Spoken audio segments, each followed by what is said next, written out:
Twongeye kubirizaho bakunzi ba Imurenge TV muri studio za hano iwacu ku misozi y'Imurenge, tubahaye ikaze mu gitaramo cy'umugoroba w'uyu munsi muri kumwe na Dawudi.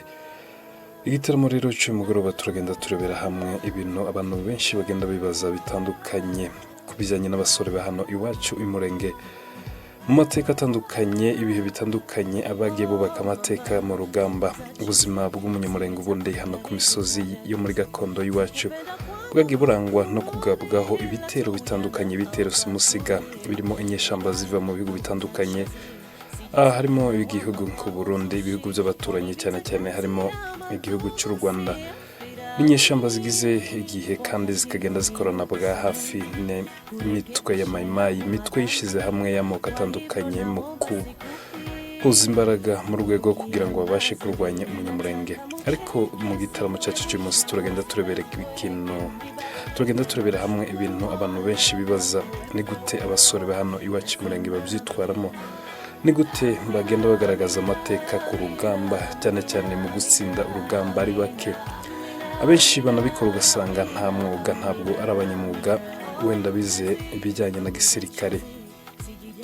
Ibi nibyo tugiye turebaho, tugenda tugaruka muri studio za Imurenge TV. Twibutse ko ari ibitaramo by'amateka tugenda dukora mu migoroba itandukanye hano iwacu ku misozi y'Imurenge. Mukaba muri kumwe na Dawudi mu gitaramo cy'uyu mugoroba w'uyu munsi. Twongeye kubaha ikaze kandi tubasaba kudukurikirana mu buryo nibwabondi gukora subscribe, hanyuma ugakanda inzogera aho ku ruhande, hanyuma ukazikurikirana ibitaramo tugenda dukora, ibitaramo by'amateka ya hano iwacu ku misozi y'Imurenge muri gakondo y'iwacu. Ikibazo rero cya mbere usanga abantu benshi bagenda bibaza: ni gute abasore ba hano iwacu Imurenge batsinda urugamba cyangwa bitwara bakubaka amateka ku rugamba badaterwa inkunga n'abantu batandukanye cyangwa n'ibihugu bitandukanye? Icyo ni ikibazo cya mbere abantu bibaza. Ikindi kibazo cya kabiri rero abantu bagenda bibaza n'ibibazo bisa naho umuntu wese agenda abyibaza, niyo mpamvu mu gitaramo cy'Imurenge TV twabiganiriyeho. Ikibazo cya kabiri abantu usanga bagenda bibaza batandukanye, abatari hano iwacu Imurenge ndetse n'abandi bo mu bihugu by'abaturanyi: ni gute abantu bagenda batsinda cyangwa bitwararika cyane bakagaragaza imbaraga zitandukanye cyangwa imbaraga zihebuje mu bitero by'abantu bivanze bakoze coalition. Izo coalition rero ugasanga zirimo abasirikare b'abanyamwuga bize igisirikare gikomeye cyane cyane kuva mu bihugu by'abaturanyi, ariko ugasanga aba barwanya benshi barimo abasivile, abana ba hano iwacu ku misozi y'Imurenge, ariko ugasanga barimo kubaka amateka kandi bagatsinda umwanzi. Ibi ni ibintu abantu benshi bagenda bibazaho.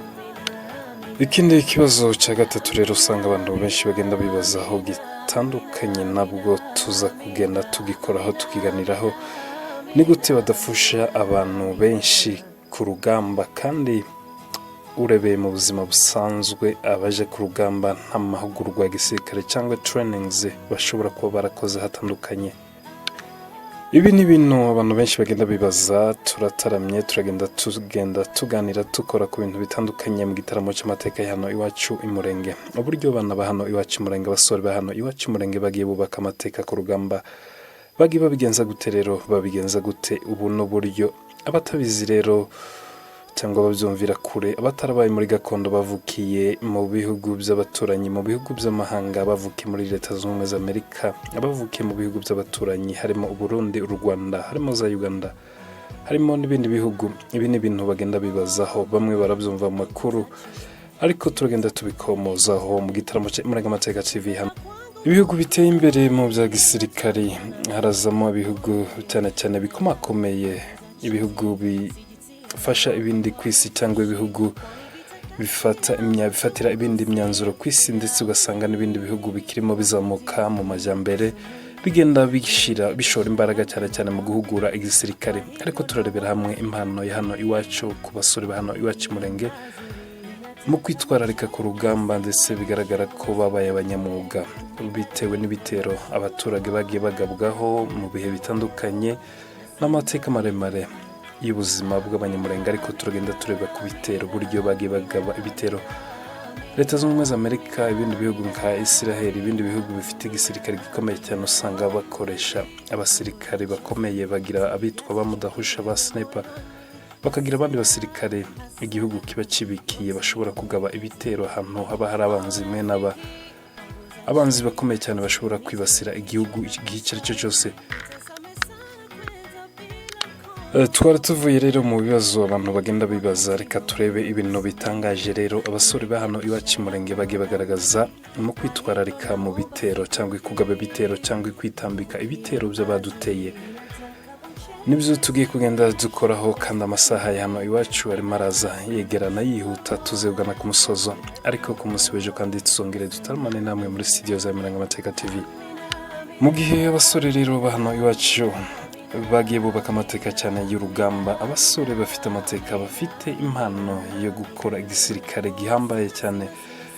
Mu gihe habaga gahunda yo kuja kugaba igitero cyangwa yo kwitambika umwanzi, iki gihe wasangaga bafite confidence cyangwa wumvaga ko bafite imbaraga bazigendana, bakumva ko urugamba bagomba kurutsinda. Tubibutse ko nta nkunga iva ahantu na hamwe bafite, ariko bari barishizemo ikintu kivuga ko twaka aduyi ibyo afite, hanyuma akaba ari byo dukoresha ku rugamba.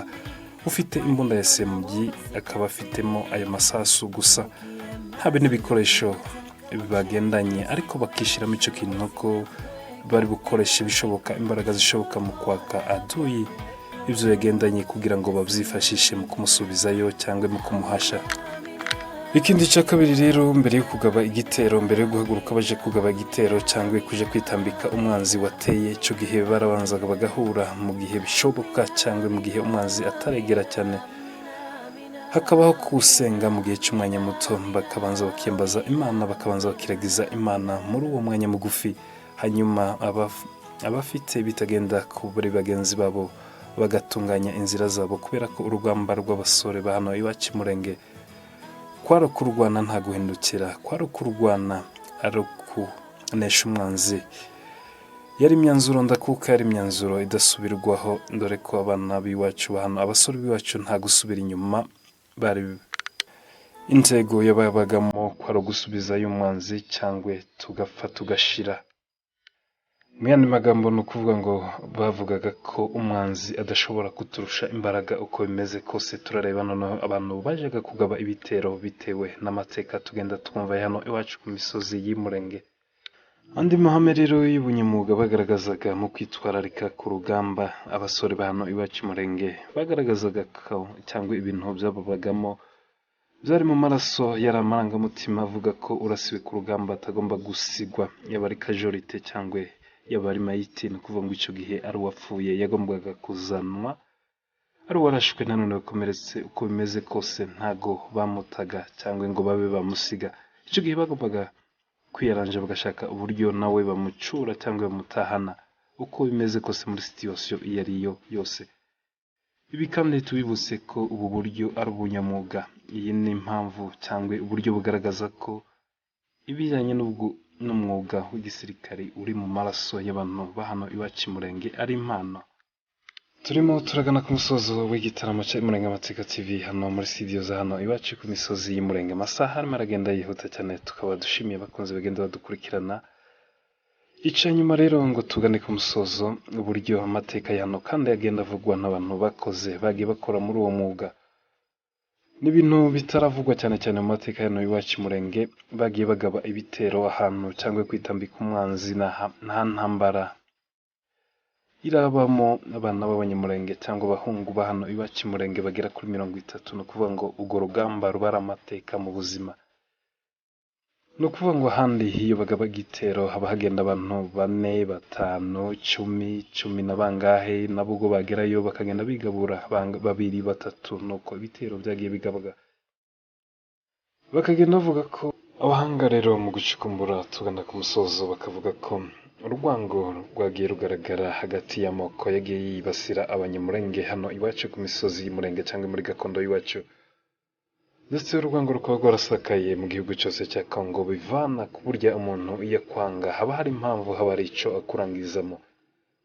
Imbuto y'imbaraga y'umwuga wa gisirikare nayo ishobora kuba iri muri ibyo by'aba nyirabayazane, kubera ko abana ba hano iwacu bagiye bigaragaza cyane cyane mu mateka, byagiye bigera naho inzego za leta nyinshi zigenda zibimenya zinabakoresha mu kugaba ibitero mu guhasha inyeshyamba zari zaribasiye igihugu cya Congo.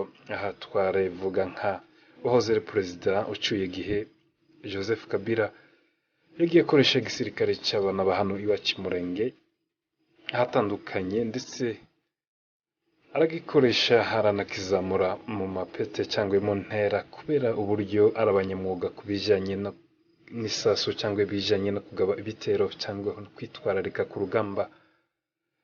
Twari dutaramye rero, turimo turagana ku musozo w'igitaramo cyacu. Twibutse ko ayandi mateka twagiye twumva no ko iyo baje muri ambushi hano iwacu y'abasore ba hano iwacu Imurenge rero ibarimo